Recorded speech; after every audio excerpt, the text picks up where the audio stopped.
वंदे पुरुषोत्तम। दीक्षा पत्र परिक्रमा की कुछ बातें। परम पूज्यपाद श्री श्री आचार्य देव के आदेश और आशीर्वाद से पूजनीय अविन दादा की व्यवस्थापना और तत्वावधान में भारतवर्ष के विभिन्न प्रदेश में शताधिक युवक कर्मीगण कई दलों में विभक्त होकर महाराष्ट्र और गुजरात के स्थानीय गुरु भाई बहनों के सहयोग से दीक्षा पत्र समीक्षा कार्यक्रम में योगदान देने के लिए देवघर स्थित सत्संग नगर आश्रम से सड़क पथ से मोटर गाड़ी से 28/11/2025 को रवाना हुए। लगभग 2000 किलोमीटर की परिक्रमा करके 30/11/2025 को सभी अपने अपने गंतव्य स्थान पर पहुंचे। इस दिन के अपराह्न में दोनों राज्यों के प्रत्येक जिला में श्री ठाकुर का नाम संकीर्तन और सत्संग अनुष्ठित हुआ। ये जो सारे सत्संग हुए उनमें दीक्षित अदीक्षित लोगों की उपस्थिति देखने लायक थी। लोगों के दरवाजे पर पहुंचकर परम दयाल के बचने बढ़ने के जीवनीय बातें पहुंचाकर इन दोनों राज्यों में एक नवीन प्राण संचारित करने के लिए ये इस प्रजन्म के प्रत्येक ने हर एक क्षण उनकी ऐसी ईश्वरीय दया का अनुभव किया। महाराष्ट्र के नांदेड़ शहर के दयानंद नगर के स्थानीय कई युवकों के साथ 4 अधीक्षितों का खोजबीन करने के दौरान पता चला कि इन मोहल्ले में के कोई भी व्यक्ति उन लोगों को पहचानते नहीं थे। सारा दिन इस मोहल्ले के हर एक घरों में खोज करने पर भी उन लोगों का पता नहीं चला। दूसरे दिन उपयोजना केंद्र का उद्बोधन होगा। रास्ते के किनारे दिखाई पड़ा एक स्टील बर्तनों की दुकान है। इस दुकान में ठाकुर जी के आसन की कीमत जानकारी लेने के दौरान दुकान के मालिक ने धोती फतुआ पहने पोशाक देखकर जानना चाहे, आप लोग कौन हैं? सुबह भी आप लोगों को देखे हैं, आप लोग कहाँ से आए हैं? इस उम्र के लड़के को तो इस तरह का पोशाक पहनते नहीं देखा है। तब उक्त सज्जन को पूरी बातें बतलाकर लड़कों ने कहा कि इन 4 व्यक्तियों के खोज में इन इलाकों में हम घूम रहे हैं। नाम देखते ही उक्त सज्जन ने कहा कि इन 4 व्यक्तियों में से 2 व्यक्ति तो मेरे दुकान बगल के ही 2 दुकान के मालिक हैं। इतना कहकर वे उन दोनों को बुला कर लाए। बाकी 2 व्यक्ति उन लोगों के ही रिश्तेदार थे। उन लोगों को जब पता चला कि आचार्य देव उन लोगों की खोजबीन लेने के लिए लड़कों को भेजे हैं, तब वे लोग खुशी में रोने लगे और बोले कि हम लोगों के लिए उनकी इतनी दया है, हम लोग तो कुछ भी नहीं कर पाए हैं। उसके बाद सभी लड़के उन दोनों के दुकान पर गए, संध्या प्रार्थना किए, याजन चला।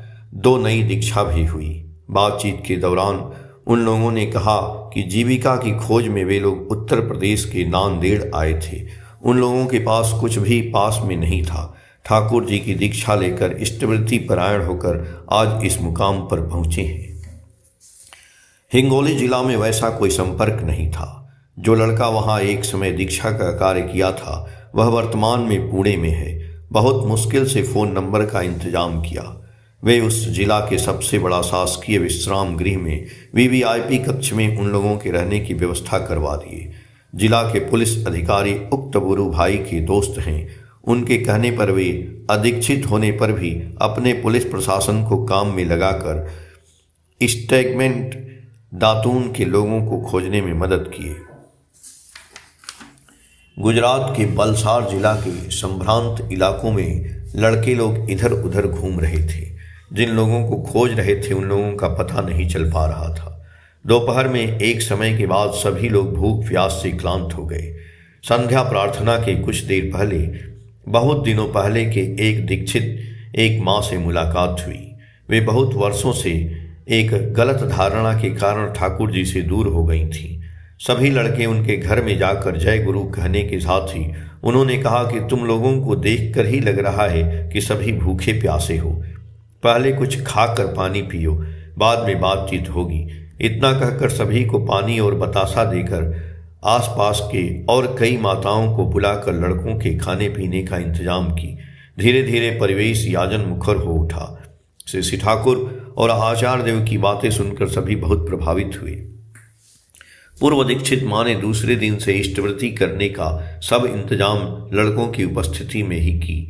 उपस्थित अदीक्षित माताएं भी उपरोक्त माताओं को साथ लेकर बहुत जल्दी देवघर में आचार्य देव के समीप आने की इच्छा व्यक्त की। राजकोट में एक गुरु भाई हैं जो केंद्रीय सरकार में नौकरी करते हैं। लड़के उनसे संपर्क किए। उन्होंने कहा कि आप लोग जितना दिन रहना चाहते हो मेरे क्वार्टर में रह सकते हो। वहां पहुंचकर लड़कों ने देखा कि उक्त सज्जन दीक्षा लेकर सिर्फ इष्टवृत्ति ही करते हैं। वे लोग वहां पर रहे।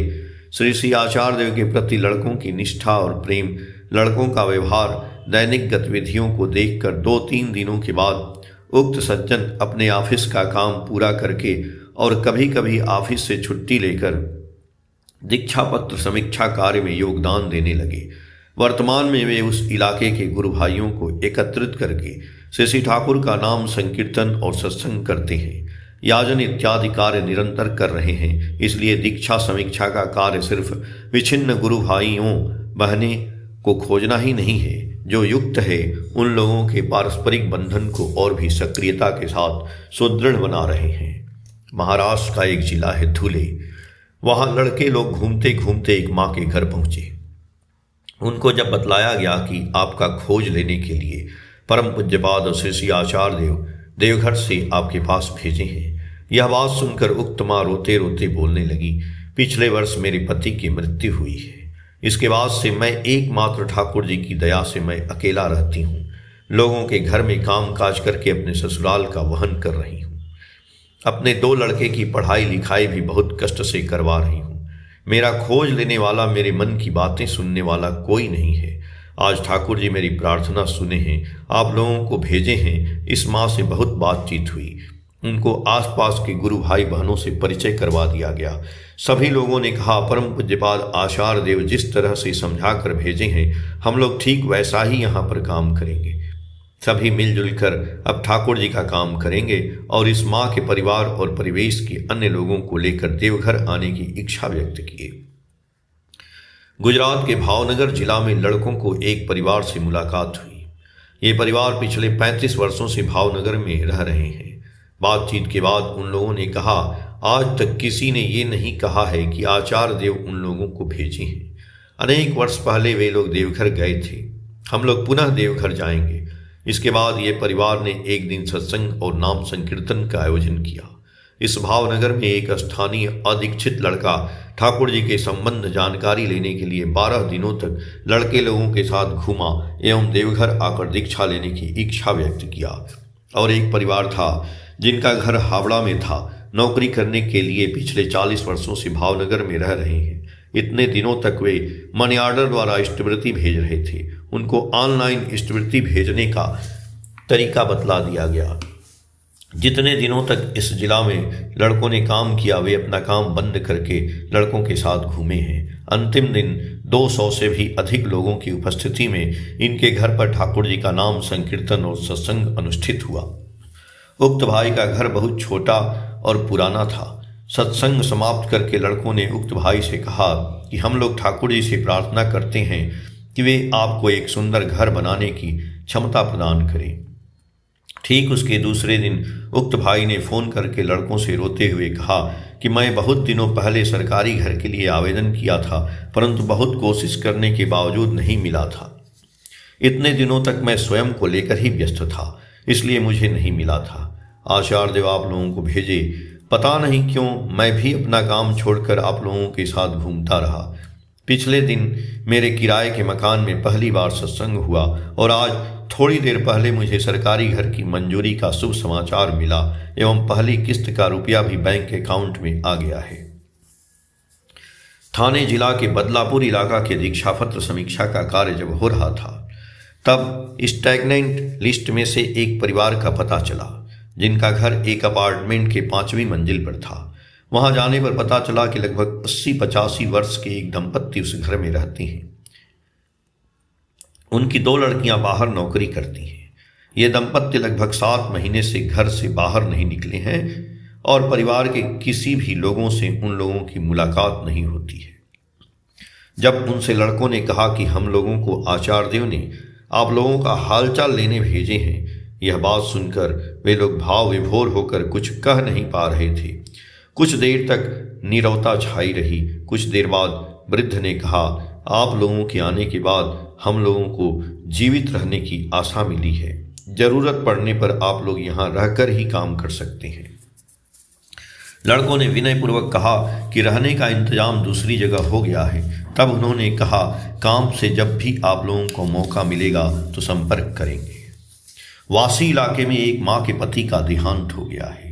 उसके बाद से ही उनका दोनों लड़का उनसे अच्छा व्यवहार नहीं कर रहे हैं।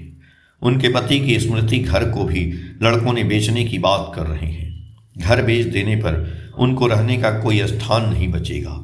इस परिस्थिति में वे सोच रही हैं कि मैं तो ठाकुर जी का दीक्षा ली हूँ, मेरे एकमात्र उपाय ठाकुर जी ही हैं।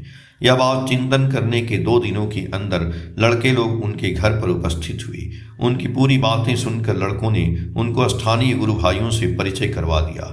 गुरु भाइयों ने उनके लड़कों के साथ भी बातचीत करके उनको सहायता करने का वादा किया। उक्त माँ ये सब देख कर बोली कि अब लग रहा है कि वे अकेली नहीं है। आचार्य देव की दया से गुरु भाई लोग मेरे साथ हैं। मैं तो कुछ भी नहीं की हूँ, तो भी ठाकुर जी की मुझ पर कितनी दया है। इस तरह से दीक्षा पत्र का कार्य अनेक अकेलापन जीवन में आशा की किरण जागृत कर रहा है। मुंबई सबर्वन जिला की एक घटना है। एक दिन 10 लड़कों का एक दल दीक्षा पत्र कार्य में निकला। स्टेगनेंट लिस्ट का एक परिवार का खोजते खोजते दल का एक अपार्टमेंट में पहुंचा। अपार्टमेंट में गार्ड ने कहा कि आप लोग इंतजार करें। कुछ देर तक इंतजार करने के बाद जब गार्ड नहीं आया तो लड़कों ने ऊपर चला गया। बगल के घर के एक व्यक्ति को ये दल के 3 लोगों का फ़ोन नंबर देकर बोले कि कृपया करके बगल वाले आने पर ये नंबर और हम लोगों की बातें उन तक पहुंचा देंगे। इतना कहकर सभी लोग मंदिर लौट आए। उक्त परिवार लौटने पर जब पड़ोसी से जानकारी मिली तब वे 3 नंबर पर फ़ोन की, परंतु किसी कारण संपर्क नहीं हो पाया। तब वे 3 नंबर पुलिस को दे दी। दूसरे दिन 4 पुलिस सिविल ड्रेस में मंदिर में आए। हम लड़कों से पूछे कि आप लोग वहाँ पर गए थे। बहुत जानकारी भी लिए। वे लोग मंदिर में देख सुनकर समझे और बहुत खुश होकर बोले कि अच्छा हुआ कि आप लोग वहाँ पर गए थे। उन्होंने शिकायत की जिसके कारण आज हम लोग एक इतना अच्छे स्थान पर आ सके, और कहा कि चूंकि उन्होंने शिकायत किया है इसलिए आप लोग एक बार थाने पर आकर बयान देकर जाएंगे। लड़कों ने कहा हम लोग आज ही जाएंगे। इतना कहकर पुलिस ऑफिसर के साथ लड़के लोग थाने में गए। थाना में जो पुलिस मंदिर में आए थे उनमें से एक पुलिस पूरी घटना सीनियर पुलिस मैडम को विस्तार पूर्वक बतलाए। इसके बीच जिन्होंने शिकायत की थी उनको भी थाने पर बुलाया गया। जब मैडम लड़कों की तरफ से उनको पूरी जानकारी दी तो उनको याद किया कि उसकी पत्नी सन 2006 में बदलापुर में ठाकुर जी का दीक्षा ग्रहण की थी। उसी संपर्क में लड़के लोग उनके घर पर गए थे।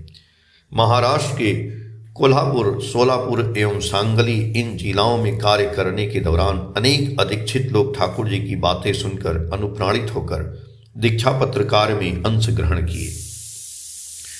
एक दिन लड़कों ने घूमते घूमते एक गांव में पहुंचे। वहां के लोग मराठी भाषा के अलावे कुछ नहीं जानते थे। लड़कों इन लोगों को ठाकुर जी और आचार्य देव का सिर्फ फोटो दिखलाकर उन लोगों के आने का उद्देश्य समझाने की कोशिश कर रहे थे। इसी वक्त संध्या प्रार्थना का समय हो गया। प्रार्थना करते करते सभी सोच रहे थे कि इन लोगों से कुछ कह नहीं पा रहे हैं, लौटने के बाद आचार्य देव से क्या बोलेंगे। गुरु वंदना के समय एक व्यक्ति आकर प्रार्थना में सम्मिलित हुआ। प्रार्थना और प्रणाम आदि के बाद उस व्यक्ति ने बंगला में पूछा कि आप लोग कहाँ से आए हैं। उन्होंने कहा कि मैं त्रिपुरा में काम करता हूँ, आज ही सुबह लौटा हूँ, मैं भी दीक्षित हूँ, मैं मराठी भाषा जानता हूँ। उसके बाद से ही वहाँ का दीक्षा पत्र का कार्य तीव्र गति से आरंभ हो गया। गुजरात के मेहसाना जिला में लड़के लोग ठहरे हुए थे। वहाँ पर वे लोग दोनों वेला हारमोनियम बजाकर प्रार्थना करते थे। उन लोगों को दोनों वेला प्रार्थना करते देखकर द्वितीय दिन की संध्या में वहाँ के एक स्थानीय अदीक्षित निवासी ने बुलाकर पूछा कि 2 दिनों से देख रहा हूँ कि आप लोग एक निर्दिष्ट समय पर गाना गाते हैं, उसके बाद बाहर निकल जाते हैं, ये सब क्या है। इस बात की चर्चा के बाद लड़कों ने याचन करना शुरू किया। उसके बाद उन्होंने कहा कि आप लोग जो प्रार्थना करते हैं उसे यदि हम लोगों को भी सिखला दें तो हम लोग भी भगवान से प्रार्थना कर सकेंगे। उसके बाद से जितने दिनों लड़के लोग वहाँ पर थे, हर एक दिन स्थानीय गुरु भाइयों के साथ ही साथ अदीक्षित लोग भी प्रार्थना में सम्मिलित होने लगे। यह गतिविधि अभी भी चल रही है। यहाँ पर ही एक दिन एक मजेदार घटना हुई। एक दिन एक गांव में पहुंचने में रात हो गई। गांव में पहुंचकर गुरु भाइयों की खोज शुरू किए। अचानक एक स्थानीय व्यक्ति से मुलाकात हुई। उक्त सज्जन लड़कों को देखकर डर गए थे और कुछ न समझ पाकर पुलिस को खबर कर दिए। उसके बाद पुलिस आकर लड़कों को थाने लेकर गई। थाने पर ले जाने के बाद बातचीत करने पर जब पता चला कि ये लोग देवघर सत्संग से आए हैं, तब पुलिस पश्चाताप करते हुए बोले कि मैं बिना जाने आप लोगों को यहाँ पर लेकर आ गया हूँ। जितने दिनों तक आप लोग यहाँ पर हैं, काम करने के दौरान यदि किसी तरह की असुविधा हो तो मैं आप लोगों की सहायता करूँगा। इस परिक्रमा के दौरान लड़कों ने ऐसे अनेक स्थानों पर दया का अनुभव किया। लड़के लौटकर इन सब बातों को आचार्य देव से निवेदन करते हुए बोले कि ऐसा हम लोग हर वक्त अनुभव किए हैं कि आप और अविन दादा हम लोगों के साथ ही हैं। सब कुछ सुनने के बाद आचार्य देव ने कहा, जिनके काम में तुम लोग गए थे वे तुम लोगों के साथ थे। जय गुरु।